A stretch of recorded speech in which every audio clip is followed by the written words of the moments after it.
वीरगढ़ की रियासत में जल्द ही एक ऐसा तूफान आने वाला है जिसे देखकर हर कोई हैरान रह जाएगा।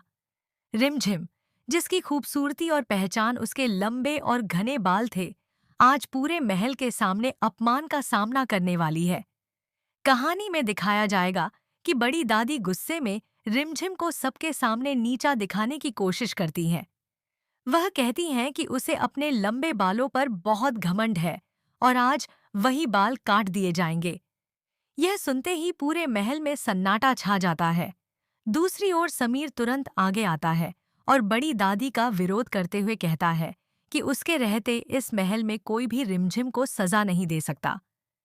पहली बार समीर इतने गुस्से में दिखाई देता है क्योंकि वह रिमझिम का दर्द सह नहीं पा रहा होता। लेकिन तभी कहानी में एक बड़ा इमोशनल मोड़ आता है जब रिमझिम खुद समीर को रोक देती है। वह शांत स्वर में कहती है कि अगर बड़ी माँ और बुआसा का दिल जीतने के लिए यह सजा जरूरी है तो वह इसके लिए तैयार है। यह सुनकर समीर की आंखें नम हो जाती हैं और वह रिमझिम के कटे हुए बालों को हाथों में लेकर टूट जाता है। हालांकि कहानी का असली सच इससे कहीं ज्यादा गहरा है, क्योंकि रिमझिम कोई साधारण लड़की नहीं बल्कि इस रियासत की रानी है। ऐसे में यह मानना मुश्किल है कि उसके पूरे बाल काट दिए जाएंगे। संभव है कि वह सिर्फ बड़ी दादी का दिल जीतने के लिए एक छोटी सी कुर्बानी दे रही हो, लेकिन उसका सम्मान और रानी वाला रुतबा कोई नहीं छीन सकता।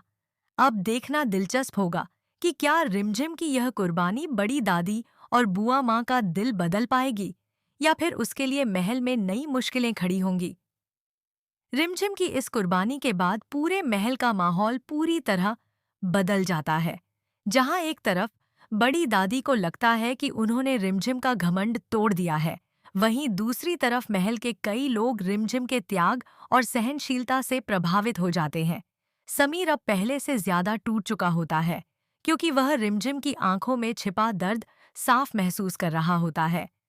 वह समझ नहीं पा रहा कि आखिर रिमझिम हर बार अपने सम्मान से ज्यादा रिश्तों को क्यों चुन लेती है। इसी बीच बुआसा भी अंदर ही अंदर परेशान होने लगती है। उन्हें एहसास होने लगता है कि रिमझिम ने बदले में कोई शिकायत नहीं की, बल्कि चुपचाप सब कुछ सह लिया। महल की दासियां और परिवार के बाकी सदस्य भी रिमझिम की तारीफ करने लगते हैं। धीरे धीरे बड़ी दादी को भी महसूस होने लगता है कि जिस लड़की को वह कमजोर समझ रही थी, आने की असल में वही इस परिवार को जोड़कर रखने की सबसे बड़ी ताकत है। लेकिन कहानी में नया ट्विस्ट तब आता है जब महल के पुराने राज खुलने शुरू होते हैं। समीर को पता चलता है कि रिमझिम सिर्फ इस रियासत की बहू ही नहीं, बल्कि उस विरासत की असली हकदार भी है जिसे सालों से छुपाया गया था। यही सच बड़ी दादी को सबसे ज्यादा डराता है। उन्हें लगने लगता है कि अगर रिमझिम का सम्मान और प्यार इसी तरह बढ़ता रहा तो पूरा महल उसके साथ खड़ा हो जाएगा। अब समीर फैसला करता है कि वह हर हाल में रिमझिम का सम्मान वापस दिलाएगा। दूसरी तरफ रिमझिम अब भी परिवार को टूटने से बचाने की कोशिश कर रही है।